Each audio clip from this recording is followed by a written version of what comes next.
નમસ્કાર,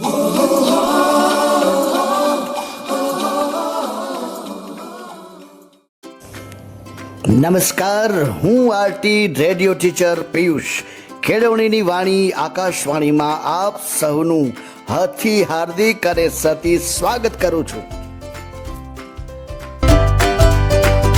સૌ ભણે સૌ આગળ વધે.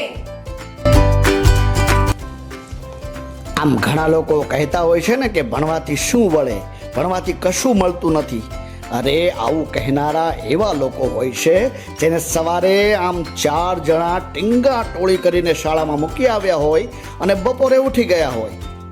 મૂકો ને આ બધું, પેલી કાળી કાળી હોય ને હા એમ બોલે એને શું કહેવાય? હા, ભેંસ આગળ ભાગવત જેવું છે.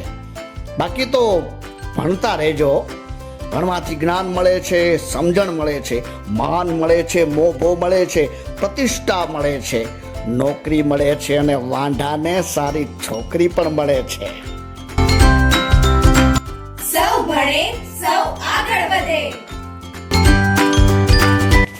અને હવે સાંભળીએ હાસ્યનો હ. એક સાહેબે વર્ગમાં પૂછ્યું કે ચાલો છોકરાઓ, સૌર ઉર્જાથી ચાલતી કોઈ વસ્તુનું નામ બતાવો.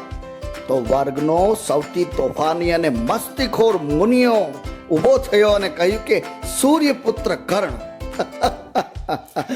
સાચું કહું, સાહેબે આખો દિવસ તડકામાં ઊભો રાખ્યો.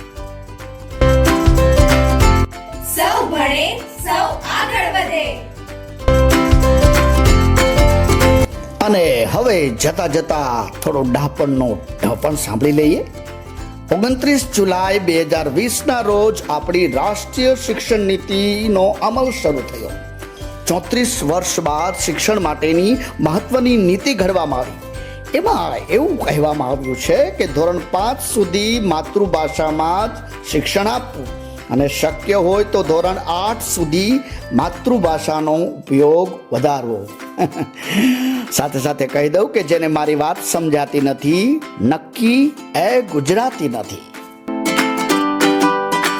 તો હું આરટી એટલે કે રેડિયો ટીચર પિયુષ આપ સર્વેની રજા લઉં છું અને ફરી મળીશું કેળવણીની વાણી આકાશવાણીમાં નવી ગમ્મત અને જ્ઞાન સાથે. ત્યાં સુધી ભણતા રહો.